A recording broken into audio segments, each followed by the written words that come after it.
ఆంధ్రప్రదేశ్లో జరుగుతున్న ప్రత్యేక ఓటర్ల జాబితా సవరణ కార్యక్రమం వేగవంతంగా వ్యవస్థీకృతంగా కొనసాగుతుందని బీజేపీ రాష్ట్ర అధికార ప్రతినిధి జల్లి మధుసూదన్ తెలిపారు.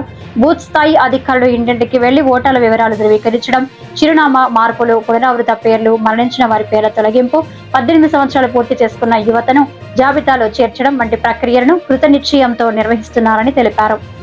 ఓం నమో వెంకటేశాయ. ఆంధ్రప్రదేశ్ రాష్ట్రంలో SIR సర్ అనే ప్రక్రియను ఆంధ్రప్రదేశ్ ఎలక్షన్ కమిషన్ వాళ్ళు చేపట్టడం జరుగుతున్నది. సర్ వల్ల ఈరోజు ఈ ప్రక్రియను చేపట్టాలంటే అసలు SIR అంటే ఏంటంటే special intensive revision of election commission. So వాళ్ళ ఎలక్ట్రోల్లో స్పెషల్ ఇంటెన్సివ్ రివిజన్ని చేపట్టడం అనేది జరిగింది.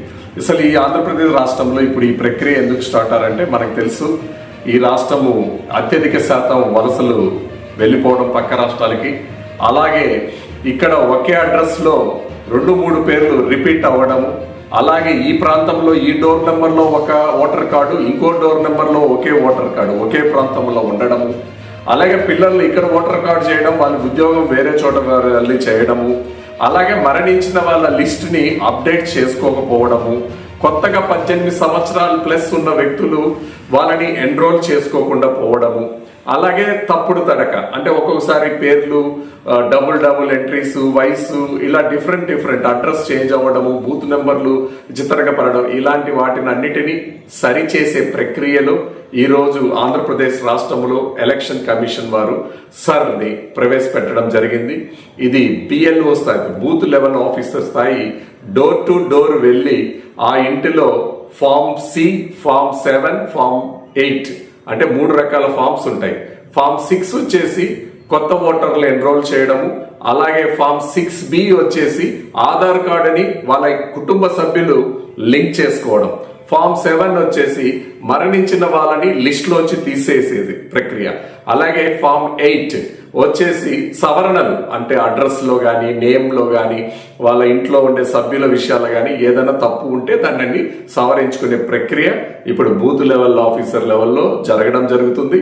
ఈ ప్రక్రియ జరిగిన తర్వాత నెక్స్ట్ లెవెల్ వచ్చేసి ఇది అబ్జర్వేషన్లోకి ఏమన్నా అబ్జెక్షన్లు ఉన్నా క్లెయిమ్ చేసుకునే ప్రక్రియ జరుగుతుంది. అది కూడా RI స్థాయిలో ఈ అబ్జర్వేషన్ అంతా కూడా అంటే దీని మీద క్షుణ్ణంగా పరిశీలించడం జరుగుతుంది. ఆ తర్వాత డ్రాఫ్ట్ లిస్ట్ అనేది ఒకటి వస్తుంది. ఆ లిస్ట్ని ఆఫీస్లో కానీ గ్రామ సెక్రటరీ ఆఫీస్లో కానీ ప్రదర్శించడం జరుగుతుంది. ఎవరైనా అబ్జెక్షన్స్ ఉన్నా కూడా రైజ్ చేసుకోవచ్చు. సో ఫైనల్గా ఈ ప్రక్రియ ఈరోజు ఈ రాష్ట్రంలో చేసుకోవాల్సిన అత్యవసరమైన అవసరం ఎందుకు ఉందంటే నేను ఇంతకుముందే చెప్పాను, యువత అత్యధిక శాతం ఉంది, వాళ్ళు ఓటర్గా నమోదు కాకపోతున్నారు, మరణించిన వాళ్ళ లిస్టును కూడా అప్డేట్ చేయలేకపోతున్నారు, అలాగే అత్యధిక శాతంగా డబుల్ ఎంట్రీస్ ఉన్నాయి, అత్యధిక శాతం కూడా ఈ ఊర్లో ఒక ఓటు ఆ ఊర్లో ఒక ఓటు ఉండడం కూడా దీనికి చాలా క్లిష్టమైన విషయాలు ఇవన్నీ. ఈ పరిధిని వీటిని అన్నింటినీ సవరించే ప్రక్రియ ఈ SIR ని తీసుకురావడం జరిగింది.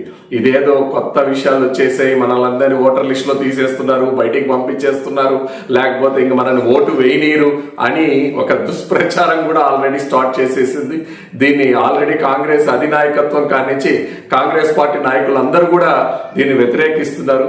ప్రజలందరికీ NDA కూటమి భారతీయ జనతా పార్టీ తరఫున ఒకటే వినిపిస్తున్నాం, సర్ వల్ల మీకు పూర్తి స్థాయి ఇన్ఫర్మేషన్, కరెక్ట్ ఇన్ఫర్మేషన్ ఉంటుంది. ఒక మాటలో చెప్పాలంటే ఫెయిర్నెస్ కానీ, ఇంక్లూషన్స్ కానీ, అక్యురేట్ కానీ, ట్రాన్స్పరెంట్ కానీ, సెక్యూర్, ఈ 5 బెనిఫిట్స్ 100% మీకు సెక్యూర్గా ఉంటుంది. సో వీటిని ప్రజలందరూ కూడా సహకరించి ఈ సర్ని కార్యక్రమాన్ని విజయవంతం చేయాలని కోరుకుంటున్నా. జై హింద్, జై భారత్ మాతాకి.